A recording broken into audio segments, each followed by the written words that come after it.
Assalamualaikum warahmatullahi wabarakatuh. Selamat pagi. Hari ini kita bertemu kembali dalam pembelajaran PJOK SMA Negeri 1 Cikembar. Sebelum ke materi, seperti biasa kalian disilahkan untuk berdoa terlebih dahulu dalam pembelajaran ini agar diberikan kelancaran berdoa. Mulai. Berdoa selesai.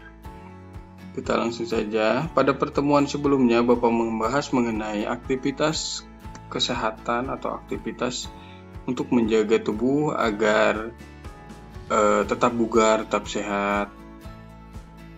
Dan di masa pandemi ini, kita harus selalu menjaga kesehatannya.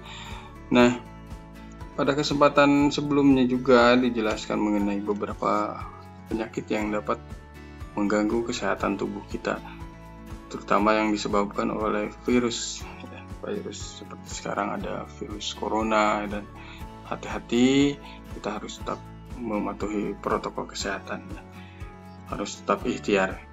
Nah, sebelum lanjut ke materi, Bapak akan membuat salah satu pertanyaan dulu. Ini satu pertanyaan, tahukah ini siapakah dia? Mungkin atlet basket, ini yang eskul basket tahu. Ini adalah atlet tahun 90-an.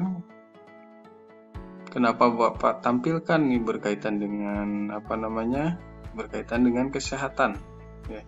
Berkaitan dengan penyakit yang disebabkan oleh virus. Ada yang tahu? Oke. Ini adalah Magic Johnson, ya, atlet basket tahun 90-an. Udah ada gambaran ya, dia atlet basket.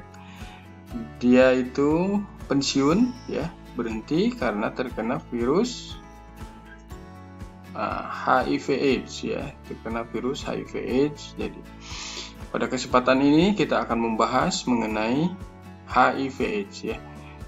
Johnson ini terkena HIV, kemudian dia pensiun dari dunia basket. Nah, untuk selanjutnya kita lanjut saja pada pembahasan, ya. Pertama, HIV. HIV itu singkatan dari Human Immunodeficiency Virus. Jadi atau disingkat dengan HIV, ya. HIV ini sejenis virus yang nantinya akan menyebabkan AIDS, ya. Berbeda antara HIV dan AIDS. HIV ini virusnya, AIDS itu nama penyakitnya yang disebabkan oleh HIV ini.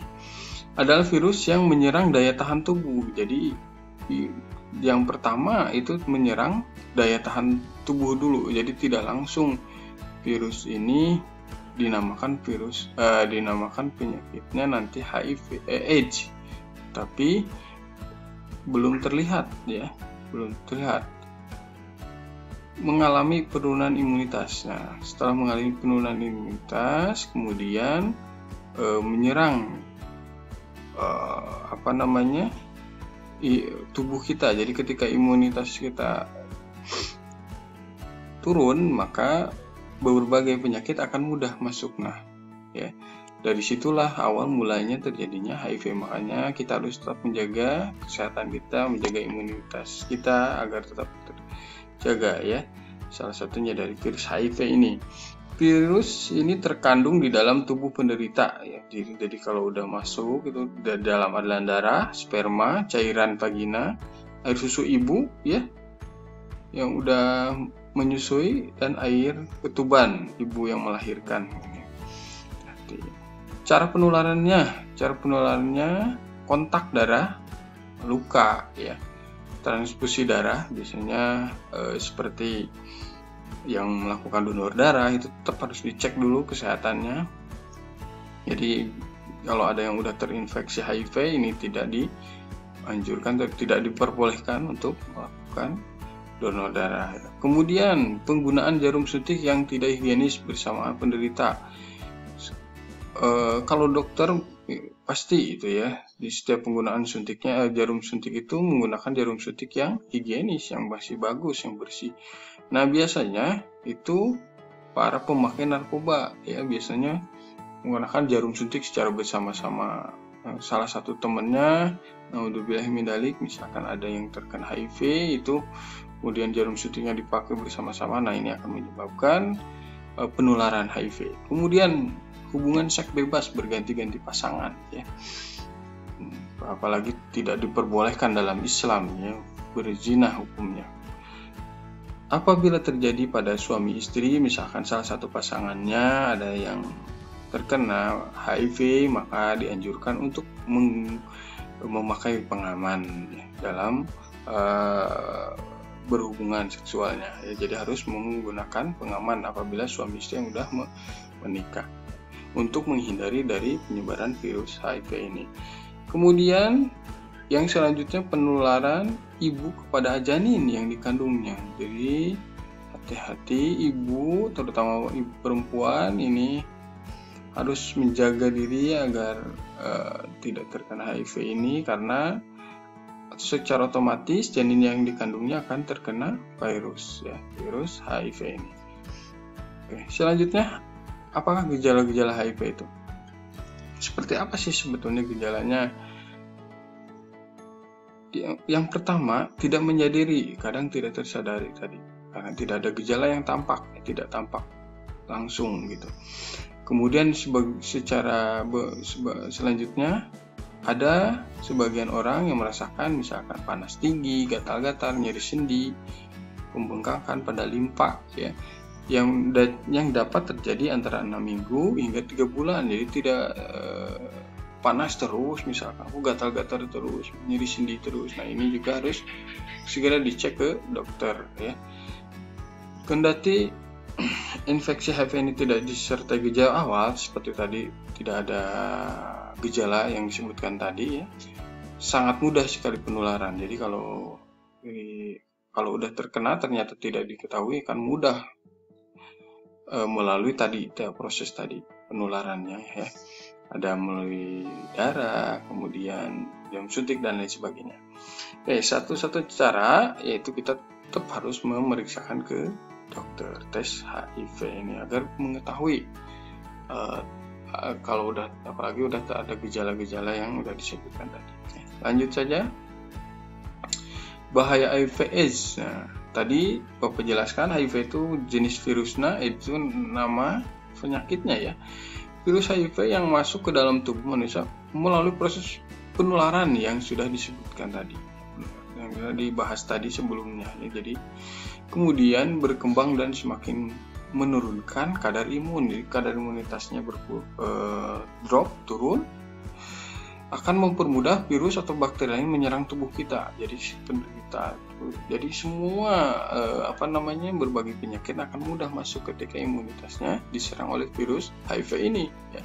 Akibatnya akan komplikasi berupa kumpulan gejala penyakit akibat penurunan daya tahan tubuh. Hal inilah, nah, setelah terjadi komplikasi perkumpulan dari berbagai virus, ya, yang dibuka oleh HIV ini, itu maka dinamakan virus AIDS, ya, virus AIDS, Acquired Immunodeficiency Syndrome, ya, atau disingkat dengan AIDS. Di sini dijelaskan oleh WHO bahwa ada 4 tahap manusia terserang HIV, ya. Ini prosesnya itu dalam kurun waktu 8-10 tahun, jadi nggak langsung kelihatan ini, ya. Yang pertama tanpa gejala, yang kedua tanpa saluran pernapasan yang tidak kunjung sembuh, ya. Kemudian diare kronis dan infeksi saluran pernapasan kronis, infeksi saluran pencernaan kronis, ya. Infeksi jamur pada saluran pernapasan dan infeksi hingga ke otak. Makanya harus ada pemeriksaan ke dokter tes HIV tadi. Oke, selanjutnya bagaimana cara pencegahan HIV ini, ya? Hindari tadi seks bebas, ya, tanpa pengaman, sesama jenis dan berbeda jenis kelamin, ya. Yang udah menikah mungkin harus pakai pengaman, ya. Oke, jauhi narkoba, apalagi dalam penggunaan jarum suntik, ya. Jenis dan media apapun, misalkan narkoba tadi, penggunaan narkoba, suntik bersama-sama dan lain sebagainya. Menghindari penggunaan jarum suntik di luar pengawasan tenaga medis. seperti pembuatan tato, ditindik, ya, itu juga sama, hati-hati ya, akan menyebabkan mempermudah penularan virus HIV ini. Oke. Apakah penderita HIV, misalkan ada temannya udah tertular, harus kita jauhi? Ya, tentu tidak ya. Kita harus jauhi virusnya, bukan penderitanya. Ya. Karena tidak ada istilah bahwa virus HIV ini menular lewat udara. HIV tidak menular melalui alir liur, sentuhan, ya, salaman misalkan, cairan urin, ya.